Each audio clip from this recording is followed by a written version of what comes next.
प्रथम अध्याय। व्यास जी ने कहा, एक समय की बात है। नैमिषारण्य तीर्थ में शौनकादिक 88,000 ऋषियों ने पुराणवेत्ता श्री सूत जी से पूछा, हे सूत जी, इस कलयुग में वेद विद्यारहित मनुष्यों को प्रभु भक्ति किस प्रकार मिलेगी तथा उनका उद्धार कैसे होगा।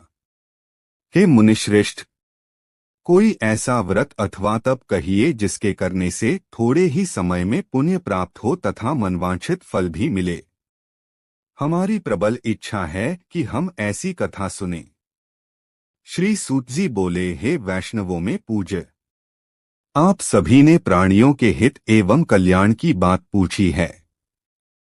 अब मैं उस श्रेष्ठ व्रत को आप लोगों से कहूंगा जिसे श्रेष्ठ मुनि नारद जी ने श्री लक्ष्मी नारायण भगवान से पूछा था और श्री लक्ष्मी नारायण भगवान ने मुनिश्रेष्ठ नारद जी को बताया था। आप सभी श्रेष्ठगण यह कथा ध्यान से सुने। मुनिश्रेष्ठ नारद दूसरों के कल्याण हेतु सभी लोकों में घूमते हुए एक समय मृत्युलोक में आ पहुँचे। यहाँ बहुत सी योनियों में जन्मे प्रायः सभी मनुष्यों को अपने कर्मानुसार अनेक कष्टों से पीड़ित देखकर उन्होंने विचार किया कि किस यत्न के करने से निश्चय ही प्राणियों के कष्टों का निवारण हो सकेगा। मन में ऐसा विचार कर श्री नारद विष्णुलोक गए। वहाँ श्वेतवर्ण और 4 भुजाओं वाले देवों के ईश नारायण को, जिनके हाथों में शंख, चक्र, गदा और पद्म थे तथा वरमाला पहने हुए थे, को देखकर उनकी स्तुति करने लगे।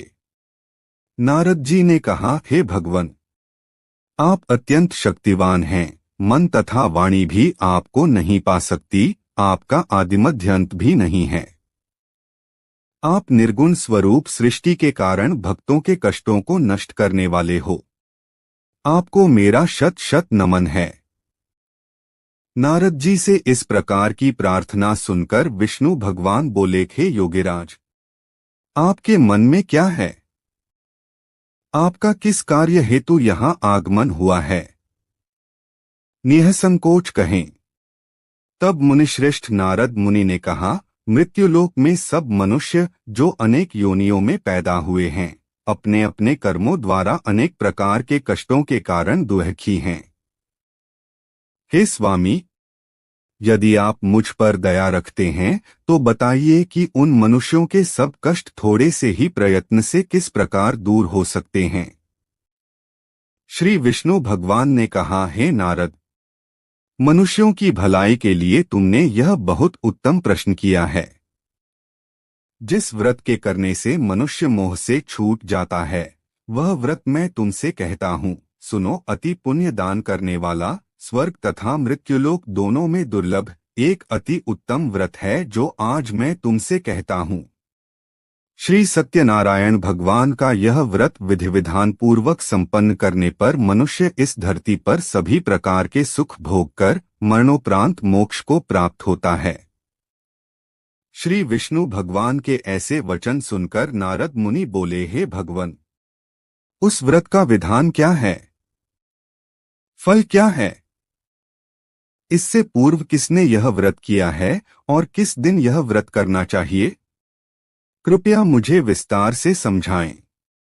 श्री विष्णु भगवान ने कहा, हे नारद, दुख शोक एवं सभी प्रकार की व्याधियों को दूर करने वाला यह व्रत सब स्थानों पर विजय दिलाने वाला है।